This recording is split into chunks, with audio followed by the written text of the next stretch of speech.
यजुर्वेद, ये नाम सुनते ही जहन में यज्ञ और कर्म कांड की तस्वीरें आती हैं, है ना? बिल्कुल, हवन कुंड, मंत्र, यही सब। हाँ, लेकिन बहुत कम लोगों को ये पता है कि इस एक नाम के पीछे दो अलग-अलग धाराएं हैं, कृष्ण और शुक्ल।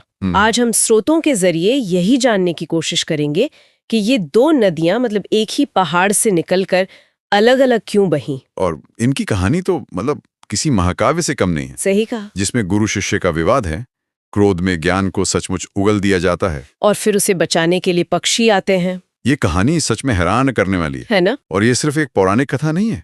यह हमें इस बात पर सोचने पर मजबूर करती है कि उस जमाने में लोग वो ज्ञान को क्या समझते थे। मतलब ज्ञान उनके लिए सिर्फ जानकारी नहीं था, वो एक जीती जागती शक्तिशाली और एक टैंजिबल चीज थी जिसे एक शरीर से दूसरे में भेजा जा सकता था, धारण भी किया जा सकता था। बिल्कुल। तो आज हमारा मकसद यही समझना है कि कृष्ण और शुक्ल यजुर्वेद की ये दो परंपराएं क्यों और कैसे बनी, और इनके पीछे की ये जो नाटकीय कहानियां हैं वो क्या हैं। हाँ, और ये कहानियां हमें उस युग की सोच के बारे में क्या बताती हैं।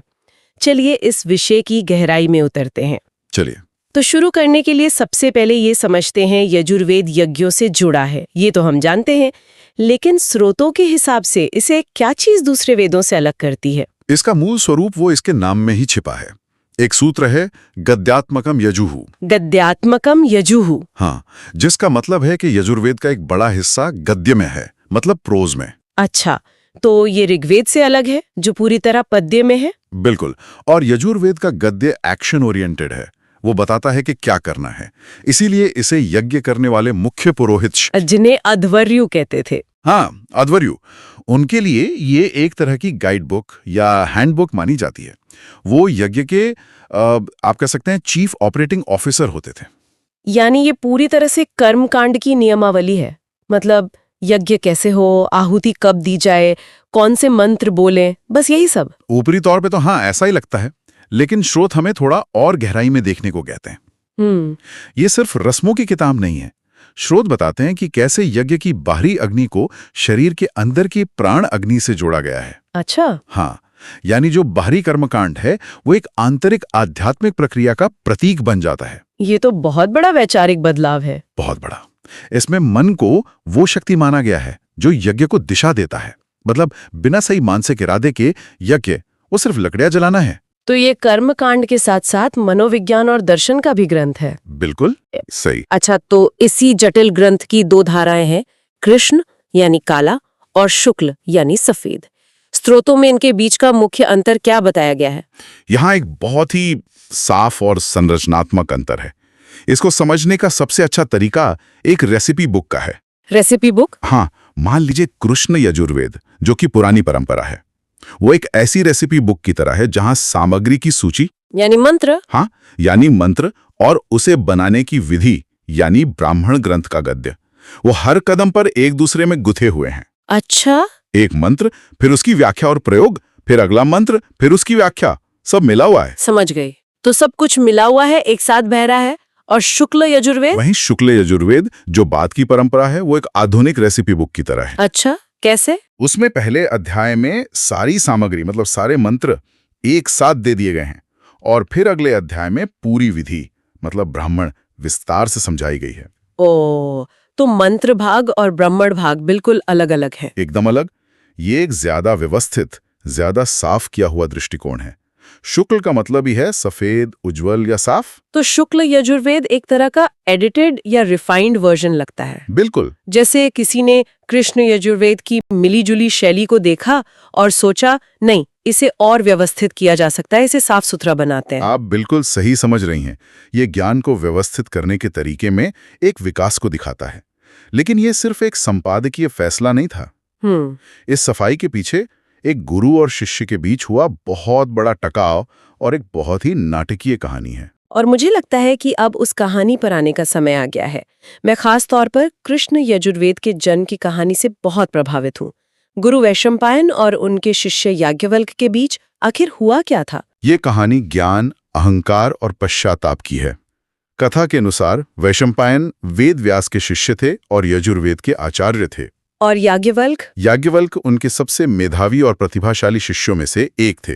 शायद सबसे ज्यादा। किसी सभा में या किसी बात पर वैशंपायन अपने शिष्य याज्ञवल्क्य पर किसी कारण से बहुत ज्यादा क्रोधित हो गए। एक मिनट, गुरु का अपने सबसे काबिल शिष्य पर इतना क्रोधित होना, क्या स्रोत बताते हैं कि वजह क्या थी? क्या ये कोई छोटी सी भूल थी या शायद याज्ञवल्क्य की प्रतिभा ही एक समस्या बन गई थी? स्रोत इस पर बहुत स्पष्ट नहीं है, लेकिन कुछ व्याख्याएं बताती हैं कि ये याज्ञवल्क्य के आत्मविश्वास को लेकर था।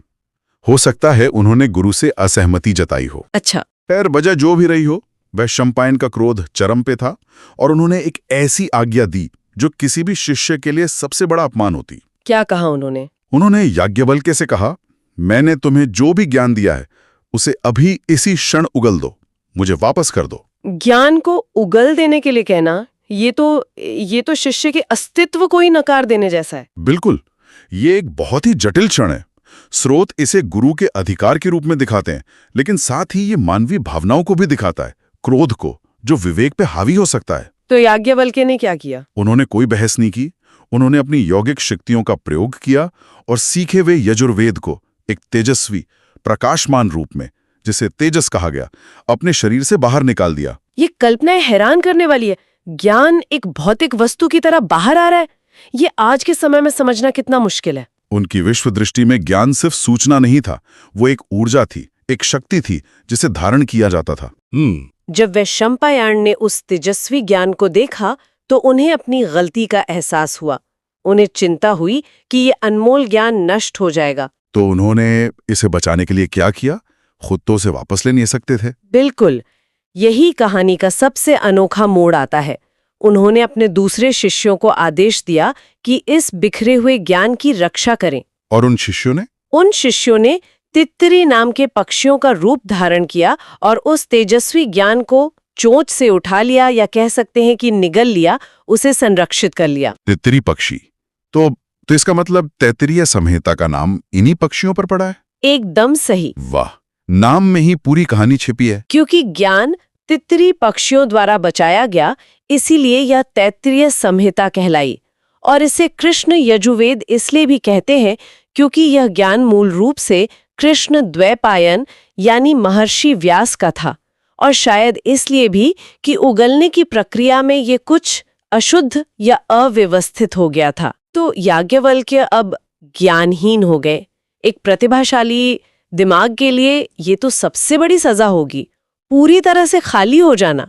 फिर क्या हुआ? शुक्ल यजुर्वेद कैसे अस्तित्व में आया? ज्ञान खोने के बाद याज्ञवल्क्य को गहरा दुख हुआ, लेकिन उन्होंने हार नहीं मानी।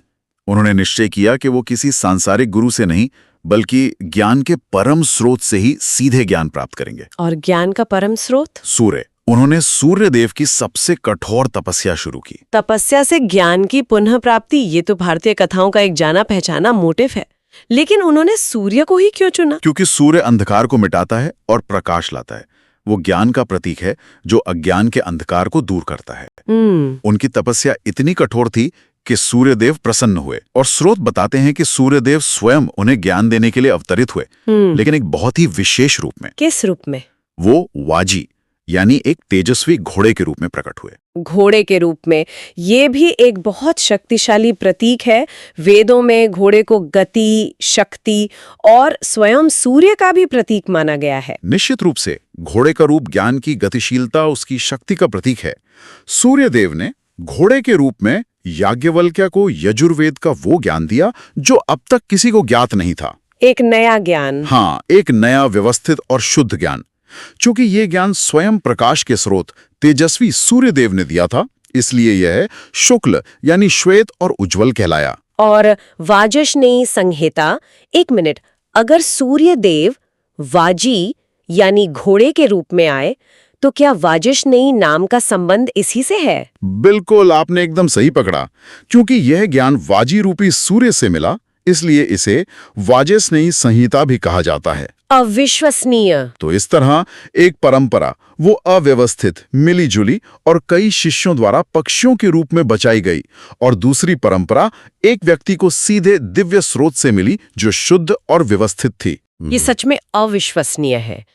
लेकिन इन कहानियों के अलावा स्रोत एक बहुत ही चिंताजनक और दुखद सच्चाई भी सामने रखते हैं। हमें बताया गया है कि कृष्ण यजुर्वेद की मूल 86 शाखाओं में से आज केवल 4 ही बची हैं और शुक्ल यजुर्वेद की 16 ऋचाओं में से केवल 2। ये तो ज्ञान का एक महाविनाश है। ये सचमुच एक त्रासदी है। आप कल्पना कीजिए कि एक बहुत बड़ी लाइब्रेरी थी और आज हमारे पास उसके बस कुछ ही शेल्फ बचे हैं। पर ऐसा क्यों हुआ? सदियों के आक्रमण, सामाजिक राजनीतिक उथल-पुथल और मौखिक परंपरा का धीरे धीरे कमजोर पड़ना, इन सब वजहों से हमने ज्ञान का एक बहुत बड़ा भंडार हमेशा के लिए खो दिया है। मेरा सवाल ये है कि क्या स्रोतों में इस बात का कोई संकेत है कि इन खोई हुई शाखाओं में किस तरह का ज्ञान था? क्या हमने सिर्फ कर्मकांड की अलग अलग विधियां खोई हैं या कुछ और भी था?